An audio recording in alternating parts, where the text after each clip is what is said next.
नमस्कार मित्रांनो, मी विनोद Nikam hello sir या यूट्यूब चॅनलवरती आपलं स्वागत करत आहे। मी आज आपल्यासमोर रिझर्व्ह बँक ऑफ इंडियाचे जी अटेंडंट आणि असिस्टंट या पोस्टची येणारी भरती आहे, हे जानेवारी महिन्यामध्ये आणि फेब्रुवारी फर्स्ट वीकमध्ये अपेक्षित जी भरती आहे त्याबद्दल सांगणार आहे। मित्रांनो, तुम्हाला माहिती असेल की जानेवारीच्या सुरुवातीपासून आपल्याला मी आधी पण सांगितलं होतं माझ्या यूट्यूब चॅनलच्या माध्यमातून की आपल्याला याची तयारी करावी लागते आणि ही नक्की तयारी करत असताना असे RBI, SBI, IBPS या माध्यमातून क्लरिकल ऑफिसर त्या पोस्ट येत असतात, पण अटेंडंट पोस्ट हा खास अट्रॅक्शन आहे कारण ही 10वी पासच्या बेसवरती भरती असते। मग ती नॅशनल बँकेत असो, रिझर्व्ह बँक ऑफ इंडियात असो की इतर बँकेत असो। आणि जशी रिझर्व्ह बँक ऑफ इंडियामध्ये अटेंडंटची येते तशी पूर्वी 500 पदांची बँक ऑफ बरोडाची ऑफिस असिस्टंटची भरती येऊन गेली आणि त्यामध्ये लाखो लोकांनी फॉर्म भरला। त्याची परीक्षा आता अपेक्षित आहे मार्चमध्ये। बरेचसे विद्यार्थी तयारी करतात, त्यांना ही सुवर्ण संधी आहे की त्याबरोबर तुम्ही रिझर्व्ह बँक ऑफ इंडियाचा सुद्धा फॉर्म भरा आणि तुम्ही ह्या प्रिपरेशनला सामोरं जाऊ शकता। मात्र ही वॅकन्सी कशा स्वरूपाची असेल, शैक्षणिक पात्रता काय असेल, वयोमर्यादा काय असेल, पेपरचा स्वरूप कसं असेल, कट ऑफ कसे असतील, सॅलरी पॅकेज कसं असेल आणि हा जॉब रोल तुमचा काय असणार हे जर थोडक्यात बघूया। कारण येणारी वॅकन्सी ऑलरेडी ती सगळ्या वेबसाईटवरती डिक्लेअर झालेली आहे। बरेचसे तुम्ही गुगलवरती गेला तरी तुम्हाला ही दिसेल। मात्र याची तयारी करताना महाराष्ट्रामध्ये विद्यार्थी कुठे कमी पडतात हे आपल्याला बघायचं। कारण मी जसं तुम्हाला म्हटलं की 10वी 12वी ग्रॅज्युएशनची आपण तयारी करतो, तसं 6 महिने 1 वर्ष आपण जर आयुष्यातला ग्रॅज्युएशन नंतर किंवा तुमच्या वयोमर्यादेच्या लिमिटेड 25 पर्यंत तुम्ही अटेंडंटचा फॉर्म भरू शकता, 28 पर्यंत तुम्ही अधिकारी क्लरिकलचा फॉर्म भरू शकता आणि 30 पर्यंत अधिकारीचा फॉर्म भरू शकता IBPS मध्ये। तर ह्या ज्या वयोमर्यादा आहेत त्या वयोमर्यादेमध्ये तुम्ही जर प्रिपरेशन केलं तर नक्कीच तुम्हाला यश मिळेल। आता आपण बघूया की वॅकन्सी कशा स्वरूपाची आहे। आपण दोन्ही वॅकन्सी एकत्र बघूया। आता हा जो पार्ट आहे की 700 वॅकन्सीज जे येणार आहेत त्या वॅकन्सीज जे येणार आहेत त्या वॅकन्सीज ज्या आहेत त्या टोटल पोस्ट आहेत, पण त्याच्यामध्ये एक्सपेक्टेड वॅकन्सी 258 आहेत। म्हणजे तुम्ही इथे बघू शकता की 50% पेक्षा जास्त वॅकन्सीज मुंबई महाराष्ट्रामध्ये येणार आहेत। म्हणजे रिझर्व्ह बँक ऑफ इंडियानी संपूर्ण भारतामध्ये 700 वॅकन्सी काढता ठरवलं तर त्याच्यामध्ये 50% वॅकन्सी एक्सपेक्टेड वॅकन्सी आपल्याला मुंबईमध्ये मिळतील। म्हणजे ही चांगली सुवर्ण संधी आहे। आता यामध्ये शैक्षणिक पात्रता 10वी पास ही आहे। म्हणजे 12वी ग्रॅज्युएशन, इतर मुलं जी IBPSची तयारी करतात, काही वेळेला अधिकारीची पण तयारी करतात, काही MBA मुलं सुद्धा हा फॉर्म भरतात। त्याच्यामुळे आपण जेव्हा शैक्षणिक पात्रता मिनिमम असेल आणि मॅक्सिमम लेवलची मुलं जेव्हा फॉर्म भरतात तेव्हा हे बघूनच घाबरतो की विद्यार्थी जर बसत असेल तर मग 10वी पास 12वी पास विद्यार्थ्यांनी काय करायचं। पण तुम्हाला एक सांगतो, प्रॅक्टिस ह्याच्यामध्ये फार परफेक्शन आहे, महत्त्वाचं आहे। कारण कन्सिस्टन्सी तुमची जर असेल आणि प्रॅक्टिस असेल तुम्ही ही परीक्षा चांगल्या मार्काने पास करू शकता। याच्यामध्ये वयोमर्यादा बघा 18 ते 25 दिलेली आहे। ही ऑफिस अटेंडंट जर तुम्ही म्हटलं तर म्हणजे पिऊनची भरती आहे। ऑफिस वर्क तुम्हाला हे काम करायला देतात आणि यासाठी वयोमर्यादा त्यांनी 25 ठेवलेली आहे। म्हणजे 3 वर्ष जर OBC मध्ये असाल, SC ST मध्ये असाल तर 5 वर्ष ते तुम्हाला असणारच। आणि नोटिफाईड आहे, म्हणजे ही नोटिफाईड झालेली आहे, आता येणारच आहे। या 15 दिवसामध्ये वॅकन्सी येण्याची अपेक्षित आहे। SC ST वगैरे ह्याच्यामध्ये तुम्ही जी गेल्या वर्षी होती त्याप्रमाणे 50 रुपये आणि 450 रुपये ओपन आणि OBC साठी एक्झाम फीस आहे। हे आता यावेळेला बघूया की हीच राहते का, थोडी फारशी फरक होतं। सॅलरी जर तुम्ही बघितलं तर आताच्या घडीला 26,708 जे दिलेलं आहे अप्रॉक्सिमेट सॅलरी आहे। याच्यामध्ये वाढ, पे पक्स वगैरे अलाउन्सेस प्रमाणे ही सॅलरी 30च्या वरती नक्कीच जाईल। आता इथे हा जो पॅटर्न आहे हा फार महत्त्वाचा आहे। यामध्ये तुम्ही बघा की 4 विषय दिलेले आहेत, रिझनिंग, इंग्लिश, जनरल अवेअरनेस, म्हणजे हा जो पार्ट आहे आणि न्यूमेरिकल ॲबिलिटी हा जो पार्ट आहे आणि हे 4 विषय आहेत।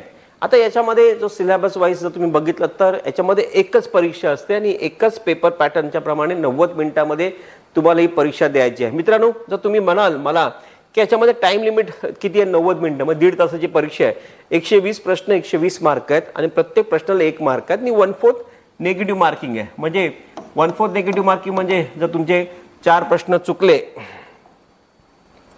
तर तुम्हाला 1 मार्क तुमचा वजा। म्हणजे 5 प्रश्न तुम्ही सोडवले, 4 प्रश्न चुकले तर 1 मार्क मिळाला पाहिजे, पण 4/4 म्हणजे 1 वजा होईल, तुम्हाला 0 मार्क मिळेल। म्हणजे हा तुम्हाला कॅल्क्युलेशन समजला पाहिजे। आता मी जर तुम्हाला म्हणेल की कॅल्क्युलेशन कसं असलं पाहिजे, याला तुम्ही जनरल अवेअरनेसला 10 मिनिटं पकडा, इंग्लिशला तुम्ही 10 मिनिटं पकडा, इथे 35 मिनिटं आणि इथे न्यूमेरिकलला 35 मिनटं, म्हणजे एकूण जर तुम्ही बघितलं तर तुम्ही ही 90 मिनटं अशी देऊ शकता जर तुमचं चांगलं स्पीड असेल तर. पण प्रिपरेशन स्पीड एक्झॅक्टली जर तुम्ही म्हटलं तर याच्यामध्ये जास्तीत जास्त विद्यार्थ्यांची तयारी करताना एक मात्र गोष्ट महत्त्वाची की पेपर सेट, रोज एक पेपर सेट सॉल्व्ह केला पाहिजे. ॲटलिस्ट एक 2 कराल 3 कराल तर अतिउत्तम, हा बोनस आहे. पण एक पेपर सेट तुम्हाला सॉल्व्ह करायला पाहिजे जेणेकरून या परीक्षेमध्ये नक्कीच यश मिळेल. तर इंग्लिशमध्ये कॉम्प्रिहेन्शन, ग्रामॅटिकल प्रश्न, अशा प्रश्नांची, किंवा मॅथ्समध्ये तुम्हाला numerical ability, speed, techniques, profit and loss, percentage वगैरे, ॲव्हरेज यातली प्रश्न, किंवा रिझनिंगमध्ये तुम्हाला coding, decoding, sitting arrangements, alphabetical series या टाईपचे प्रश्न हे तुम्हाला करणं गरजेचं आहे. आणि ही 90 मिनिटाची परीक्षा आहे.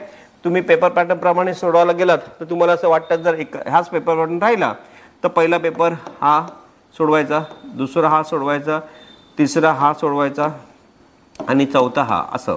म्हणजे ही सिरीज तुम्ही फॉलो केली पाहिजे की पहिला पेपर जर तुम्ही असे आले वर खाली तरी तुम्ही पहिलं जनरल अवेअरनेस सोडवायचं, मग इंग्लिश, आणि नंतर 3 नंबरला तुम्ही मॅथ्स आणि 4 नंबर तुम्ही रिझनिंग, अशा पेपर पॅटर्ननी तुम्ही जायला पाहिजे जेणेकरून तुमचं ह्याच्यामध्ये तुमचं जास्तीत जास्त प्रश्न अटेम्प्ट होतील आणि तुम्हाला मार्क मिळतील. आता ह्याच्या कट ऑफबद्दल तुम्ही बघितलं तर ही कट ऑफ जो आहे ही मुंबईसाठी कट ऑफ बघा तुम्ही काय दिलेली आहे. जनरलसाठी कट ऑफ 92.5, म्हणजे ही जी परीक्षा 120 मार्काची परीक्षा आहे ह्याच्यामध्ये कट ऑफ जनरलसाठी 92.5, म्हणजे एवढी ही कट ऑफ आहे बघा.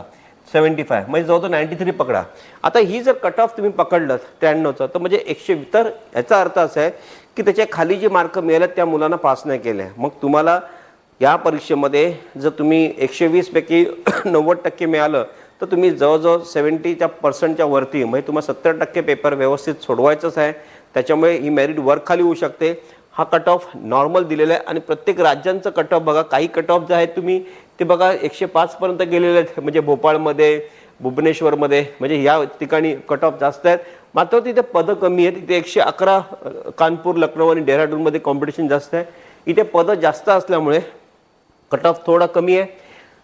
1/4 निगेटिव्ह मार्किंग तुम्हाला मी सांगितलेलं आहे. आणि त्याच्यानंतर RBI असिस्टंटकडे येऊया. आता आतापर्यंत तुम्हाला मी दाखवलं ही RBIची ऑफिस असिस्टंटची वॅकन्सी होती, म्हणजे प्यूनची वॅकन्सी होती. आता आपण बघूया की RBI असिस्टंटची वॅकन्सी आहे आणि ही वॅकन्सी क्लेरिकलची आहे. याच्यामध्ये सेम क्वालिफिकेशन क्रायटेरिया काय याच्यामध्ये बघा की यांनी दिलेलं आहे 540 मध्ये 101 मध्ये, म्हणजे परत एकदा मुंबईसाठी चांगला आकडा तुम्हाला मिळतोय बघायला. म्हणजे तुम्ही याच्यामध्ये बघितलं तर जवळजवळ म्हणजे 20% वॅकन्सी आपल्या पूर्ण ऑल इंडियामधून आपल्याला मुंबईला येत आहेत. त्याप्रमाणे जर तुम्ही याचा क्वालिफिकेशन बघितलं तर क्वालिफिकेशन 50% आहे. बरं, तिथे 10वी पास होतं, म्हणजे ग्रॅज्युएशनला OBC आणि जनरल कास्टला 50% हवे आणि SC ST असेल तर 5 हवं. हा लक्षात ठेवा. म्हणजे ग्रॅज्युएशन 50%पेक्षा कमी असतील तर विद्यार्थी फॉर्म भरू शकत नाही.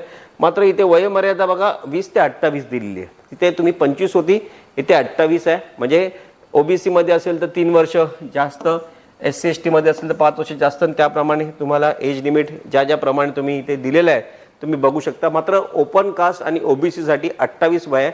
मग तुम्ही गव्हर्नमेंटच्या गाईडलाईन्स प्रमाणे SC ST OBC किंवा विडोज वुमेन्स असतील किंवा वर्किंग एक्सपिरियन्स असेल किंवा एक सर्व्हिसमॅन असेल, PWD असेल, त्याप्रमाणे त्यांनी त्या एज लिमिट ते दिलेलं आहे. तुम्ही तो चार्ट बघू शकता. परत इथे तुम्हाला 50 रुपये, 450 रुपये जनरल OBC साठी एक्झाम फी आहे. ती प्लस मायनस होऊ शकते कारण ॲडव्हर्टाइजमेंट आता नोटिफाईड आहे, लवकरच येईल. ही परीक्षा जी क्लेरिकलची परीक्षा आहे, आधीची परीक्षा बघितली त्याच्यामध्ये फक्त एकच परीक्षा होती, म्हणजे एकच परीक्षा होती, ओनली 1 एक्झाम्स.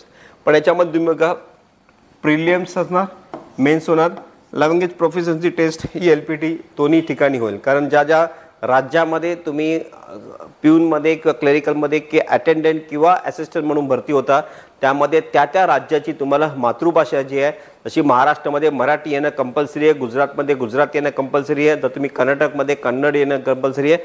त्याप्रमाणे तुमची लँग्वेज प्रोफिशियन्सी ही चेक केली जाते, ती पासिंग पुरती मर्यादित असते.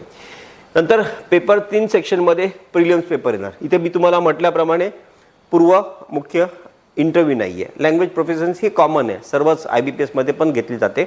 आता याच्यामध्ये reasoning ability, numerical ability, English language जर तुम्ही बघितलं तर याच्यामध्ये मेन्समध्ये रिजनिंग ॲबिलिटी मॅथ्स आणि इंग्लिश आणि कॉम्प्युटर नॉलेज आणि जनरल अवेअरनेस ह्याच्यामध्ये एक्स्ट्रा आहे, जे त्या परीक्षेमध्ये नव्हतं. म्हणजे जेव्हा तुम्ही प्रिलिम्सला बघितलं होतं तर तुम्हाला याच्यामध्ये हे 3 पेपर दिसले होते, पण याच्यामध्ये तुम्हाला हे 2 पेपर जे कॉम्प्युटर आणि जनरल अवेअरनेस हे एक्स्ट्रा आहेत. आता इथे सुद्धा निगेटिव्ह मार्किंग 1/4 आहे, म्हणजे 1/4 निगेटिव्ह मार्किंग आहे. तर तुम्हाला जसं मी म्हटलं की 5 प्रश्न सोडवले, 4 प्रश्न चुकले, तर तुमचं 4/4 म्हणजे तुमचा इथे जे मार्क होतात ती 1 मार्क डिवाइड होतो. म्हणजे तर 5 प्रश्न तुम्ही सोडवले आणि त्यातले 4 प्रश्न चुकले असतील तर तुम्हाला जवळजवळ इथे काय होतं की 1 मार्क मिळाला पाहिजे तुम्हाला, पण तुम्हाला मिळतो 1 + 1 म्हणजे 0 मार्क. कारण 5 मधून 1च मार्क, 4 प्रश्न चुकले म्हणजे 1च मार्क मिळणार तुम्हाला. आणि जर 4/4 केलं, कारण 4 प्रश्न चुकले तर तुम्हाला तो 1 मार्क पण वजा होतो, म्हणजे तुम्हाला 0 मार्क मिळतो. त्यामुळे इथे निगेटिव्ह मार्किंग फार महत्त्वाचे. आता जास्तीत जास्त जर तुमचं काही लक्ष हवं ते या पूर्व परीक्षेकडे. तुम्ही आता बघितलं होतं की आपण अटेंडन्सचा जो फॉर्म जेव्हा तुम्ही भरणार त्याच्यामध्ये पेपर तुम्हाला 4 होते. इथे 3 पेपर प्रिलिम्सला दिलेले आहेत, ते म्हणजे इंग्लिश, मार्क आणि टाईम. आता हे इथे महत्त्वाचं आहे की तुम्हाला प्रत्येक पेपरला प्रश्न, मार्क आणि टाईम पण दिलेला आहे. वेळेस अटेंडन्समध्ये तुम्हाला 90 मिनिटामध्ये 4ही पेपर सोडवायचे होते. मग तुम्हाला मी क्रम वाईज दाखवलं होतं की फर्स्ट, सेकंड, थर्ड, फोर्थ कसं सोडवायचं, किती टाईम द्यायचं. पण इथे तुम्हाला त्यांनी टाईम दिलेला आहे, त्याच्यामुळे तुम्ही कुठला पेपर पहिला दुसरा असं काही नाही आहे. ज्याप्रमाणे सिरीज आहे त्याप्रमाणे घ्यायचं, 20 मिनिटांमध्ये इंग्लिश अटेम्प्ट करायचं, म्हणजे पुरेसं टाईम आहे. तिकडे तुम्हाला मी टाईम थोडंसं कमी जास्त दिलं होतं. त्यानंतर न्यूमेरिकल ॲबिलिटी पण 35 प्रश्न आहेत, 35 मार्क आहेत, 20 मिनिटांमध्ये सोडवायचं आहे. रिझनिंगसुद्धा 35 मार्क आहेत, 20 मिनिटांमध्ये सोडवायचं आहे. आणि तुम्हाला इथे 100 प्रश्न 100 मार्क 60 मिनिटांमध्ये. म्हणजे ही जी परीक्षा मित्रांनो जर सोडवायची तुम्हाला ती 60 मिनिटांमध्ये ही परीक्षा होणार, पूर्व परीक्षा. आता या परीक्षेमध्ये तुम्ही पास झालात तरच मुख्य परीक्षेला तुम्हाला ॲडमिशन मिळणार किंवा तुम्ही इलिजिबल होणार. आणि मुख्य परीक्षा पास झालात तर तुम्हाला डायरेक्टली जॉब आहे. ती लँग्वेज प्रोफिशियन्सी ही कॉमन टेस्ट आहे. आता इथे एक मात्र महत्त्वाचं आहे की पूर्व परीक्षेचे मार्क मुख्य परीक्षेला फक्त क्वालिफाईंगसाठी मानलं जातं, म्हणजे ही मार्क तुम्हाला पुढे कॅरी फॉरवर्ड होत नाही. मात्र आता बँक ऑफ बरोडाची जी असिस्टंटची परीक्षा होती, आता जी त्यांनी अटेंडन्सची जी फॉर्म काढले होते ऑफिस असिस्टंटचे, त्याच्यामध्ये त्यांनी एकच परीक्षा आधी ठेवली होती. मात्र जास्त अर्ज आल्यामुळे त्यांनी 2 परीक्षा ठेवल्या. पण तुम्ही बघा की रिझर्व्ह बँक ऑफ इंडियाने एकच परीक्षा, दरवर्षी ते एकच परीक्षा अटेंडन्ससाठी किंवा ऑफिस असिस्टंटसाठी एकच परीक्षा घेतात. पण रिझर्व्ह बँक ऑफ इंडिया क्लेरिकलसाठी किंवा असिस्टंट वॅकन्सीसाठी ही 2 परीक्षा घेतात, आणि ती परीक्षा म्हणजे प्रिलिम्स आणि मेन्स. आता याच्यामध्ये मुख्य परीक्षेमध्ये तुम्ही बघा की 40 प्रश्न, 40 मार्क, आणि या पूर्ण टाइम लिमिट दिलेला आहे की जनरल इंग्लिशला तुम्हाला 30 मिनिटात सोडवायचे 40 प्रश्न, 40 मार्क आहेत. क्वांटिटेटिव्ह ॲप्टिट्यूडमध्ये 40 प्रश्न 40 मार्क 30 मिनिटात सोडवायचे आहेत. रिजनिंग ॲबिलिटीला 40 प्रश्न 40 मार्क 30 मिनिटात सोडवायचे आहेत. कॉम्प्युटर नॉलेजमध्ये 40 प्रश्न 40 मार्क 20 मिनिटात सोडवायचे आहेत. आणि जनरल अवेअरनेसला 40 प्रश्न 40 मार्क 25 मिनिटात सोडवायचे आहेत. आणि तुम्ही क्वेश्चन बघा 200 आहेत, मार्क 200 आहेत, पण 135 मिनिटाची, म्हणजे साधारण ही परीक्षा तुम्हाला 2 तास 15 मिनिटं ही 135 मिनिटाची परीक्षा होईल. आणि या परीक्षेमध्ये तुम्ही क्वालिफाय झालात तर तुम्हाला म्हणजे जेवढी पदं आहेत त्या पदांमध्ये तुमचं मेरिट आली तर तुम्ही सिलेक्ट व्हाल. मात्र या दोन्ही परीक्षांचा मी एक रिटन टेस्टचा जो पॅटर्न आहे त्या पॅटर्नवरती एक वेगळं लेक्चर घेणार आहे. तो लेक्चर तुम्ही मिस करू नका. तुम्हाला मी जेव्हा हे होईल ते तुम्ही जर सबस्क्राईब असाल तुम्हाला माझी लिंक येईल, त्यामुळे नक्कीच सबस्क्राईब करा जेणेकरून तुम्हाला माहिती मिळेल. पण हे जे डिटेल्समध्ये ह्याचा सिलेबस कसं आहे, आता मी तुम्हाला फक्त हे फॉर्म येत आहेत आणि त्या फॉर्मसाठी तुम्ही तयारी कशी करायची आणि कधीपासून तुम्हाला याची प्रिपरेशन करायचं हे सांगणार आहे. ह्याच्यामध्ये तुम्ही बघा की इंग्लिशमध्ये तुम्ही दोन्ही परीक्षा बघितलं की अवॉर्ड स्टॉपमध्ये म्हणजे अटेंडंट आणि असिस्टंट, क्लरिकल आणि पिऊन ह्या दोघांसाठी ते सिलेबस जवळपास सेम असणार की तुम्हाला इथे रीडिंग कॉम्प्रिहेन्शन टाईप आहे, सिनोनिम्स म्हणजे सिमिलर, अँटोनिम्स अपोजिट, नंतर सेंटेन्स करेक्शन्स, वर्ड मिनिंग हे तुम्हाला दिलेलं आहे. त्याप्रमाणे तुम्हाला करंट वर्ल्डमध्ये जर तुम्ही बघितलं तर करंट वर्ल्ड न्यूजमध्ये तुम्हाला जनरल अवेअरनेसमध्ये हे geographical concepts, historical concept, political science, current affairs ह्या टाईपचं तुम्हाला त्याच्या जनरल अवेअरनेसमध्ये ही प्रश्न विचारतील. आणि मग या टॉपिक्सवरती तुम्हाला तयारी आधीपासून करावी लागेल. म्हणून दाखवते जर तुम्ही क्वांटिटेटिव्ह ॲप्टिट्यूड किंवा मॅथ्स नंबर बघितलं तर तुम्ही time and distance, time and work, LCM SCF, simple and compound interest, permutation combination, problems on train, average, alligation and comparisons, probability, pipes and systems याच्यावरती प्रश्न विचारले गेलेत. हे तुम्हाला मी टॉपिक्स दाखवतोय, याच्यावरती डिटेल्स आपण बघूया. काही वेळेला मी या टॉपिक्सवरती मी माझे यूट्यूबसुद्धा स्पेशली बनवलेले आहेत, तुम्ही जाऊन तिथे चेक करू शकता. तुम्हाला बरेचसे प्रश्न शॉर्ट ट्रिकमध्ये मी कसे यूज केलेत, कसे सोडवलेत ते तुम्हाला दाखवलेले आहेत. त्यानंतर कॉम्प्युटर नॉलेजमध्ये कॉम्प्युटरचे languages, basic hardware and software knowledges, history of computers आणि डिव्हायसेस, म्हणजे ह्या प्रकारचे जसं आता सध्या कॉम्प्युटरचं जग आहे तर तुम्हाला ह्या सगळ्या गोष्टी तुम्हाला विचारतीलच. त्याच्यानंतर तुम्ही रिझनिंगमध्ये number series, blood relations, analogy, old man out, आता ह्याच्यामध्ये odd man out, okay, number series, symbol, coding and decoding, direction based concept, row arrangement, statement reading, understanding, हे सगळं तुम्हाला रिझनिंगमध्ये बघायला मिळेल. आता हे सगळं जे तुम्ही बघितलं आहे ते तुम्हाला ह्याच्यामध्ये पण कट ऑफ तुम्ही बघा की मुंबईची कट ऑफ जर तुम्ही बघितलात तर तुम्हाला जनरलमध्ये 85.25 मिळेल. आणि तुम्ही ह्याच्यामध्ये जर तुम्ही मुंबई प्रिलिमची कट ऑफ जे मगाशी मी तुम्हाला दाखवलं की ते तुम्हाला एक वेगळं स्लाईड बनवले तुम्हाला दिसायला की 85.25 जनरलला आहे. त्याप्रमाणे SC/STमध्ये कट ऑफ 70पर्यंत आहे आणि EWSला 82.50 आहे, म्हणजे वेगळा कट ऑफ आहे. म्हणजे तुम्हाला प्रिलिम्स पास करायचे असेल तर प्रिलिम्सची जी मार्क आहेत त्या मार्कामध्ये जे 100 मार्काच्या परीक्षेमध्ये 85 म्हणजे 85% तुम्हाला मिळवावे लागतील.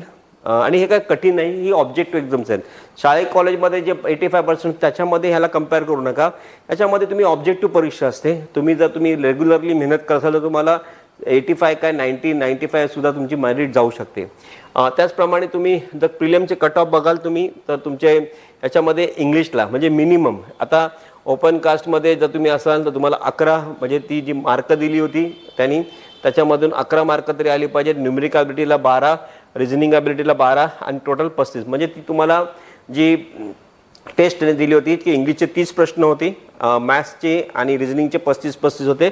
म्हणजे इंग्लिशच्या याच्यामध्ये मिनिमम 11 मार्क तुम्हाला मिळाले पाहिजेत 30मधून. तर नाही तर तुम्हाला 10 मिळाले तुम्ही ती क्वालिफाय होत नाही, त्याच्यामध्ये तिथे फेल व्हाल. जर ती तुमची 85%ची मेरिट असेल कट ऑफची तरी पण तुम्ही होणार नाही, कारण तुम्हाला क्वालिफाईंग मार्क्स तिथे आले पाहिजेत. OBCला 9 मार्क आहेत आणि SC/STला 8 मार्क आहेत. त्याप्रमाणे मॅथ्समध्ये 12, 11, 10, रिझनिंगमध्ये 12, 12, 11 आणि टोटल तुम्हाला अशी तुमची ती मार्क आहेत. पण ते ही मार्क क्वालिफाईंग आहेत. जशी 100मध्ये 40% मिळाले किंवा 35% मिळाले तर आपण पास होतो, तरच त्या पेपरमध्ये क्वालिफाय होतो. त्याच्यापेक्षा कमी मिळालं तर पेपर परत द्यावा लागतं. तर तिथे ती सिस्टम असते 10-12. पण इथे तसं नसतं. इथे तुम्ही एका पेपरमध्ये नापास झालात तर तुमचे सगळे पेपर चेक होत नाहीत. म्हणून क्वालिफाईंग मार्क कमीत कमी तिथे मिळणं आणि बाकीच्या पेपरमध्ये तुम्ही चांगली मॅक्सिमम स्कोर करून तुम्ही मेरिटमध्ये येणं हे सुद्धा गरजेचं असतं. त्याप्रमाणे हा जो कट ऑफ मार्क्स 2023चा दिलेला आहे त्याप्रमाणे तुम्ही बघा की कट ऑफ मार्क्स मेन्सचा पण दिलेला आहे. तुम्ही जर मुंबईमध्ये पाहिलं तर मुंबईमध्ये तुम्हाला मेन्सचं 101.50 म्हणजे ही जी मेरिट आहे ही मेरिट इथपर्यंत तुम्हाला पोहोचली दिसेल. की जनरलमध्ये जर मेरिट बघितली मुंबईला तर ही 113.75ची मेरिट आहे. तर ही तुम्ही 21, 22 आणि 23चा चार्ट बघू शकता. तिथे तुम्हाला मी जनरल कट ऑफ दाखवलेला आहे. जर तुम्ही प्रिलिमचा कट ऑफ बघितलं तर तुम्हाला 91चा आहे आणि मेन्सचा कट ऑफ बघितलं जी 120 मार्काची परीक्षा त्यामध्ये 113पर्यंत कट ऑफ पोचलेला आहे. तर तुम्हाला नक्कीच ह्या परीक्षेमध्ये यशस्वी व्हायचं असेल तर तुम्ही ह्या सगळ्या गोष्टी ज्या प्रिलिम्स, मेन्स आणि तुम्ही बघा की ही प्रिलिम्स आणि मेन्स जी परीक्षा आहे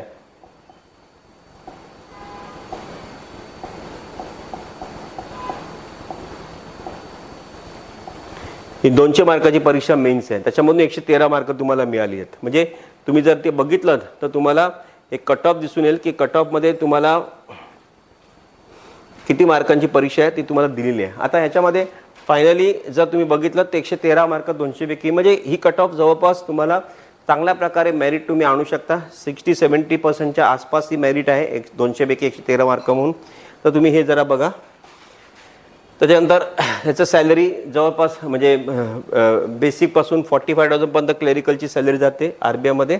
आणि म्हटलं RBIची जी वेबसाईट आहे RBI.org.in ह्या वेबसाईटच्या माध्यमातून तुम्ही हे जे फॉर्म्स येतील तेव्हा तुम्ही ऑनलाईन करिअरमध्ये जाऊन ऑनलाईन फॉर्म भरू शकता. मित्रांनो, हे जे तुम्हाला मी दाखवलं पूर्व आणि मुख्य परीक्षाचं क्लेरिकलची वॅकन्सी RBIसाठी आणि मी आधी दाखवली पिऊनसाठी वॅकन्सी होती. ह्या दोन्ही वॅकन्सीचं जर तुम्ही as a sum as an average काढलं तर जवळपास प्रिपरेशन सेम असतं. मात्र कधी कधी असं होतं की रिझर्व्ह बँक ऑफ इंडियासाठी मी चांगली तयारी केली, पण रिझर्व्ह बँक ऑफ इंडियामध्येच जायचं आहे, रिझर्व्ह बँक ऑफ इंडियामध्ये मी नाही झालो तर मी कुठल्याच बँकेत लागणार नाही, हा जो अट्टहास असतो तो चुकीच्या पद्धतीने असतो. कॉम्पिटेटिव्ह एक्झामिनेशनचं कंपॅरिझन तुम्ही शाळे कॉलेजच्या परीक्षेला कधीच करू शकत नाही. तिथले 60 मार्क, 70 मार्क, 70%, 80%, 90% किंवा त्याच्यापेक्षा जास्त टक्के ह्याला इथे कम्पेअर करू शकू नाही. इथे बरेचसे विद्यार्थी तिकडे मेरिटमध्ये आलेले असतात, तिथे नापास होतात, आणि बरेचसे पास क्लास विद्यार्थी इथे मेरिटमध्ये येतात. त्याचं कारण असं असतं, इथे तुम्हाला रेग्युलरली प्रॅक्टिस लागते आणि ती ऑब्जेक्टिव्ह एक्झाम्स असते, तुम्हाला लिहायचं नसतं. त्याच्यामुळे तुम्ही जेव्हा सातत्याने एकाच टाईपच्या परीक्षेची तयारी वारंवार इंग्लिशचं, मॅथ्सचं, रिझनिंगचं, GKचं करता, तुम्हाला तुमचं एक लॉजिक तयार होतं. आणि प्रिपरेशन, ते म्हणतात ना की practice makes the man perfect, आणि continuous practice makes the man more perfect असं वाक्य आहे. कारण या परीक्षेमध्ये जेवढं तुम्ही त्या पद्धतीने तयारी कराल तितकाच तुम्हाला जवळपास तुम्ही या येणाऱ्या वर्षामध्ये 40 परीक्षा येतील. बँकेच्या तर येतीलच, रेल्वे, स्टाफ सिलेक्शन, MPSC अक्षर सगळ्या मिळून जवळजवळ एक अलाइड 40 परीक्षा असतात आणि तुमची ही कॉमन प्रिपरेशन असते. त्याच्यामुळे तुम्ही पहिल्या कुठल्या परीक्षेमध्ये जी इझी असेल ती पास होऊन फायनान्शियली स्टेबल होऊन मग तुम्ही मोठ्या परीक्षांसाठी तुम्ही टार्गेट ठेवू शकता. तर ही तुमच्यासाठी सुवर्ण संधी आहे. महाराष्ट्रामध्ये 50% वॅकन्सी ते अटेंडन्स दिलेले आहेत आणि आवास्टपला वॅकन्सी जर बघितलात तुम्ही क्लरिकलला ते जवळजवळ 20% वॅकन्सी आहेत. तर मित्रांनो, चांगली तयारी करा. येणाऱ्या काळामध्ये मी तुम्हाला एक्झाम पॅटर्न पूर्णपणे वेगळं दाखवेन. लवकरच आपण भेटू आणि तोपर्यंत तुमची रजा घेतो. Thank you very much.